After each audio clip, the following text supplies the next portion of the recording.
अपेक्षा ये है नेशनल स्पोर्ट्स को लेकर के, आपने कभी भी एक बार भी जिक्र नहीं किया है इस मामले में? मैं बहुत ज़्यादा बोलने में यकीन नहीं रखता। मैं रोज़ कहता भी हूँ कि जो मैं कर रहा हूँ उसको देखिए। कहने के लिए तो हर आदमी मंच पर आकर अच्छा ही कहता है। हमारी कथनी पर मत जाइए, हमारी करनी पर जाइए। जन सुराज अभियान के तहत हर पंचायत में, एक दो में नहीं, बिहार के 8,500 पंचायतों में मैं क्लब खुलवा रहा हूँ और उन क्लब से बच्चों के पढ़ाई और खेल कूद की व्यवस्था करा रहा हूँ। आप यहाँ पत्रकारिता करते हैं तो 2-4 क्लब में आप जाकर देखिए तो वहाँ ये व्यवस्था बनाई जा रही है कि नहीं। अभी ये शुरुआत है, तो अभी वो शुरू हुई है, लेकिन आने वाले 6 महीने में आप देखेंगे कि बिहार के हर गांव में बच्चों के खेल कूद और गरीब बच्चों की पढ़ाई की व्यवस्था जन सुराज के बैनर के तहत इन क्लबों के माध्यम से की जाएगी। प्रशांत जी, सर पीसी की जो व्यवस्था है कहीं ना कहीं ईमानदार प्रतिनिधियों को भी बेईमान बनाया जाए, बिल्कुल। तो इसको लेके क्या कहेंगे? नहीं, देखिए, मैं तो रोज कह ही रहा हूँ कि ये व्यवस्था ऐसी है कि इसमें सही इतने गलत लोग हो गए हैं कि अगर कोई सही भी है तो वो गलत हो जा रहा है। हम लोग का जो प्रयास है कि आप ऐसी व्यवस्था बनाएं जिसमें इतने सही लोग हों, क्योंकि 100% सही लोग तो कहीं नहीं हो सकते हैं, लेकिन कम से कम इतने सही लोग हों कि उसमें कोई गलत आ भी जाए तो वो गलत ना कर सके। तो आज की जो व्यवस्था है इसको बिल्कुल उलट इसकी व्यवस्था बनाना चाहते हैं, जिसमें इतने अच्छे लोगों को एक साथ एक समूह में ले आए कि अगर कोई गलती उसमें गलत आदमी घुस भी जाए तो भी वो कोई काम गलत ना कर पाए। प्रशांत जी, अगर आपकी सरकार बनती है, जन सुराज की सरकार बनती है, तो मुख्यमंत्री कौन बनेंगे आप? मेरे भाई, पहले तो पार्टी नहीं बनी, पार्टी का नेता नहीं चुना गया, चुनाव नहीं हुआ, चुनाव आपने पार्टी बनवा दी, चुनाव करा दिया, उसका नेता तय करा दिया, जन सुराज को जिता दिया। आपके मुंह में घी शक्कर की जन सुराज जीत कर आए। मेरी चिंता अभी ये है कि एक अच्छी व्यवस्था बने, बिहार के समाज में सही सोच रखने वाले लोग जो बदलाव के लिए बिल्कुल व्याकुल रहे हैं वो साथ में आए, अपने और अपने बच्चों के भविष्य के लिए एक व्यवस्था बनाएं। वो व्यवस्था, उस व्यवस्था को सफलता मिले, मेरी ये आकांक्षा है। कौन मुख्यमंत्री बनेगा नहीं बनेगा, जो लोग मुझे जानते हैं, मैंने इतने राज्यों में काम किया है, लोगों को चुनाव जिताया है, लोग मुख्यमंत्री बने हैं, मैं तो उन राज्यों में नहीं हूँ। ये मेरा जो लक्ष्य है वो बिहार को सुधारना है, मुख्यमंत्री बनना बनाना नहीं है। अगर हमको सरकार में रहना होता तो आज जो सरकार चल रही है इसमें हमको कौन रोक रहा है? सरकार में आज शामिल हो जाएंगे, कौन रोक रहा है? सरकार बनाना अगर लक्ष्य होता तो उसके लिए पैदल चलने की और जीवन में इतना संकट उठाने की क्या जरूरत है? तो जहाँ चाहिएगा वहाँ सरकार बन जाएगा। जिस राज्य से आप कहिए नाम बताइए, हम वहाँ से राज्यसभा में चलने जाकर आपको दिखा देते हैं। ये चीज है, 165 से आप लोग घूम, आपका उद्देश्य क्या है? अब इतने देर से अगर आपको उद्देश्य समझ में नहीं आया तो अगली बार जब आप आएंगे, यही उद्देश्य अगर जनता के पास आप लेकर आए हैं, यही उद्देश्य अगर सरकार के पक्ष रखे आपके में, तो उस वहाँ पे तो सब हो सकता है। नहीं हो सकता है, नहीं हो सकता। इसलिए नहीं हो सकता है कि जब तक समाज के स्तर पर सुधार नहीं होगा तब तक राजनीति में सुधार नहीं होगा, और राजनीति में सुधार नहीं होगा तो सरकार में सुधार नहीं होगा। जो गलती अगर समाज के स्तर पे है, जो मैंने आपको बताया, अगर आप 500 रुपया लेकर मुखिया का चुनाव कीजिएगा तो सरकार को आप कोई भी सुझाव दे दीजिए, जो मुखिया उतना पैसा खर्च करके आएगा वो चोरी नहीं करेगा तो हरिश्चंद्र बनेगा। तो जब तक समाज के स्तर पर सुधार नहीं होगा तब तक बिहार को नहीं सुधारा जा सकता है, नई व्यवस्था नहीं बनाई जा सकती। कम से कम मेरी ये सोच है, आपकी अलग सोच हो सकती है। सर, आपने बोला कि अच्छे प्रतिनिधि का चुनाव जी, तो वो अच्छा प्रतिनिधि सर किस रूप का होना चाहिए? वो आपके नजर जिसको अच्छा प्रतिनिधि जिसको कैसा होगा? हमारे नजर में नहीं, जिसको समाज अच्छा मानता है। आप जिस गांव में रहते हैं, जिस शहर में रहते हैं, आप 4 लोग बैठेंगे, आपको ये नहीं पता है कि कौन जनप्रतिनिधि खराब है और कौन आदमी अच्छा है।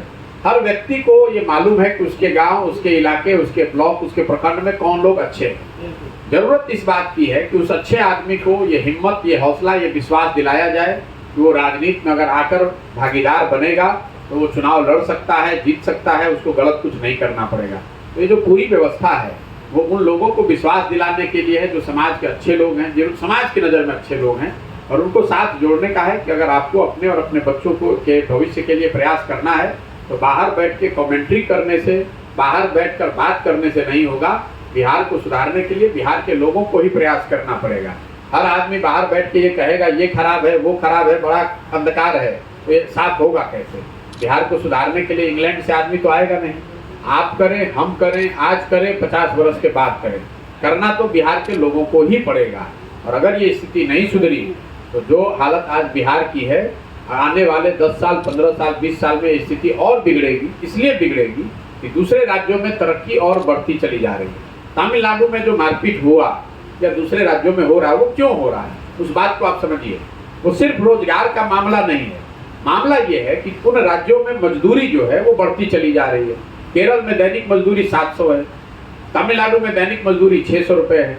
जब बिहार का आदमी 200 रुपये में यहाँ काम करता है और तमिलनाडु में जाकर 400 रुपये में काम करने को तैयार हो जाता है, तो जो तमिलनाडु में मजदूरी कर रहा है उसको ये लगता है कि मेरे पेट पे लात पड़ रहा है, इसलिए बिहार के लोगों के प्रति वो बात हो रही है। बिहार के प्रति कोई रेशियल डिस्क्रिमिनेशन नहीं है, ये सीधा बाजार का मामला है, आर्थिक मामला है। वहां पर लोगों को 600 रुपये लोग मजदूरी दे रहे हैं, बिहार का आदमी गया वहां 400 में काम करना शुरू कर दिया अपने बेवसी और लाचारी में। तो ये स्थिति और बिगड़ेगी, क्योंकि दूसरे राज्यों में तो तरक्की रुक नहीं रही है और बिहार पिछड़ता चला जा रहा है। तो यहाँ से जो लोग जाएंगे तो आपको जलालत सहनी पड़ेगी, आपको वहाँ धक्के खाने पड़ेंगे, वहाँ गाली सुननी पड़ेगी। और अगर आप और हम इसको नहीं सुधारेंगे तो केरल और तमिलनाडु से आदमी आकर तो बिहार सुधारेगा नहीं। खाली टीका टिप्पणी करते रहने से तो नहीं सुधरेगा। मैं अपनी स्तर से जो हो सकता है मैं प्रयास कर रहा हूँ। बाकी समाज की चेतना जो है, समाज जिसको अच्छा लगे वो जुड़े, जिसको अच्छा न लगे वो न जुड़े। शिक्षा व्यवस्था में सुधार के लिए क्या कुछ एजेंडा है क्या आपका? भैया शिक्षा पर सबसे ज्यादा हम ही बोल रहे हैं। ये पदयात्रा के उद्देश्यों में लिखा दिया हुआ है कि 10 बड़े क्षेत्र में शिक्षा, स्वास्थ्य, रोजगार, कृषि, आर्थिक विकास, ग्रामीण विकास, शहरीकरण, खेलकूद, सामाजिक न्याय जैसे 10 महत्वपूर्ण विषयों पर पूरा ब्लूप्रिंट बनाकर जारी करना पदयात्रा के बाद, ताकि आप जैसे पत्रकार और समाज के लोग ये देख सकें कि जन सुराज की शिक्षा को लेकर, चिकित्सा को लेकर, शहरीकरण को लेकर, कृषि, सामाजिक न्याय को लेकर क्या योजना है। उन योजनाओं को आपके पास अवसर होगा देखने का, पढ़ने का, समझने का, उसके बाद अपना मन बनाने का। इसके पहले की जनसभा कार्यक्रमों में आपने ये भी कहा है कि हमारी जो सोच है इसी सोच पर केंद्र सरकार या राज्य सरकार पूरा कर देती है। हमें ना पदयात्रा की जरूरत है और ना हमारा पार्टी बनाने की जरूरत है। नहीं, शब्द तो आप अपने यूज कर रहे हैं। मैंने ये बात कही नहीं, कोई बात ऐसा। मैंने ये कहा कि भाई राजनीति में आने की जरूरत क्यों है, क्योंकि बिहार में बदहाली है। अगर बिहार में सब कुछ अच्छा रहता तो हम लोग को राजनीति यहाँ करने में क्या दिलचस्पी? कोई दिलचस्पी नहीं। हम जो काम कर रहे हैं हमें करने क्या दिलचस्पी? हमारी जिंदगी तो चल ही रही है, हमारी जिंदगी कोई इससे कम तो नहीं है। हम किसी मंत्री के या MLA MP से कम हमारी जिंदगी नहीं है। हम तो इससे बड़े स्तर पर काम कर चुके हैं। तो हम यहाँ इसीलिए आए हुए हैं कि इसको सुधारने का प्रयास किया जाए। अगर हमारे जैसे किसी आदमी की हिम्मत नहीं पड़ेगी तो बिहार में किसका हिम्मत पड़ेगा? इसलिए प्रयास कर रहे हैं। आगे क्या होगा नहीं होगा उसकी चिंता आप लोग करें। समाज में आप हैं, आप देखिएगा। हमने संकल्प लिया, हमको ये काम करना है। जिसको अच्छा लगे वो जुड़ रहा है, जिसको अच्छा नहीं लगे वो न जुड़े। आप देख ही रहे, हम किसी का काम करते नहीं हैं, किसी को पैसा देते नहीं हैं, किसी की कोई व्यवस्था कर नहीं रहे। गांव-गांव 10, 20, 50 लोगों के साथ पैदल जा रहे हैं। लोग सुबह से शाम तक इतनी बड़ी संख्या में जो मिलने आते हैं, हर वर्ग के, हर दल के, हर जाति के, हर समाज के लोग आ रहे हैं। आपको उनसे पूछना चाहिए कि वो क्यों आ रहे हैं, क्यों जुड़ रहे हैं। बहुत बहुत धन्यवाद। शांत जी, एक सवाल। अरे भैया 2-3 एक सवाल सर। ईडी और CBI जो लालू यादव के परिवार पर कार्रवाई कर रही है, क्या उससे नीतीश कुमार इंटरनली खुश है? अब नीतीश कुमार इंटरनली खुश है कि नाराज हैं, हमारे पास इसका कौन सा लेंस है कि हम देखकर बता दें। लेकिन पत्रकार होने के नाते आप तो ये देख ही रहे हैं कि नीतीश कुमार ने उसके पक्ष में भी कुछ नहीं बोला, विपक्ष में भी कुछ नहीं बोला। गोल गोल घुमा के, इतना गोल गोल घुमा दिए कि उनको खुद ही नहीं पता चला कि वो क्या बोले। तो भाई अगर उनको लगता है कि लालू यादव या लालू यादव जी के परिवार पर जो छापा पड़ा है ये गलत है, वो भ्रष्टाचार में नहीं लिप्त है, तो नीतीश कुमार को आकर बिल्कुल साफगोई से ये कहना चाहिए कि भाई हमारे सहयोगी हैं और इन पर भ्रष्टाचार का सारा जो आरोप है वो निराधार है। ये लाइव कहना चाहिए। और अगर ये नहीं कह रहे हैं तो अपने आप आपको पता है कि वो क्या कह रहे हैं। भाई नीतीश कुमार को ये, जैसे आरजेडी के लोग चिल्ला चिल्ला के कह रहे हैं कि हम लोग बिल्कुल भ्रष्टाचार में लिप्त नहीं है, तो नीतीश कुमार को भी ये कहना चाहिए। लल्लन सिंह से काहे कहलवा रहे हैं भाई? अपने क्यों नहीं कह रहे हैं? अपने मुंह में क्यों दही जमाया हुआ है? ये बताता है आपको कि नीतीश कुमार अंदर से क्या सोचते हैं। अरे भाई नीतीश कुमार को कोई आरजेडी और तेजस्वी यादव से प्रेम नहीं हुआ है, ये बात मैंने पहले भी कहा है। नीतीश कुमार जी जो आज महागठबंधन में हैं, वो विशुद्ध 2 कारणों से हमसे मार्च में आकर दिल्ली घंटों बैठकर मिले हैं, बात किए हैं। महागठबंधन बनाने से पहले हमको बताया कि बनाएंगे। वो सिर्फ इसलिए बनाया है उन्होंने महागठबंधन कि नीतीश कुमार की राजनीतिक समझ ये थी कि 24 में अगर भाजपा देश में जीत कर आएगी तो सबसे पहले इनको हटाएगी और यहाँ पर अपना मुख्यमंत्री बनाएगी।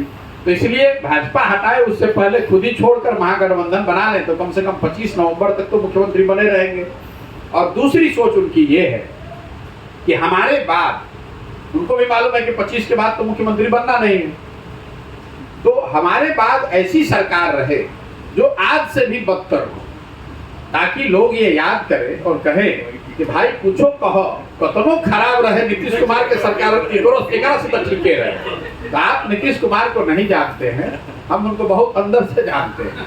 ये नीतीश कुमार आप अंदर तक रहे हैं, हम उनके साथ घर में रहे सालों तक। तो मैं आपको बता रहा हूँ, नीतीश कुमार को कोई आरजेडी और तेजस्वी यादव, आप हमको कोई पत्रकार में आपको दावा कर रहा हूँ, नीतीश कुमार के मुंह से ये कहलवा दे कि लालू यादव तेजस्वी यादव भ्रष्टाचार में शामिल नहीं है, ये कहते नीतीश कुमार वो कह ही नहीं सकते हैं। एक बात तो कहे कि वो जो अभी हम गठबंधन जो, अरे भाई वो तो देखिए फिर वही किंतु परंतु वाली बात। भाई पहले ये बात कह दीजिए कि ये भ्रष्टाचार में लिप्त नहीं है, सरकार इनको परेशान कर रही है क्योंकि इन्होंने गठबंधन बनाया। तो पहला लाइन वो नहीं कह रहे हैं, दूसरा बात घुमा रहे हैं।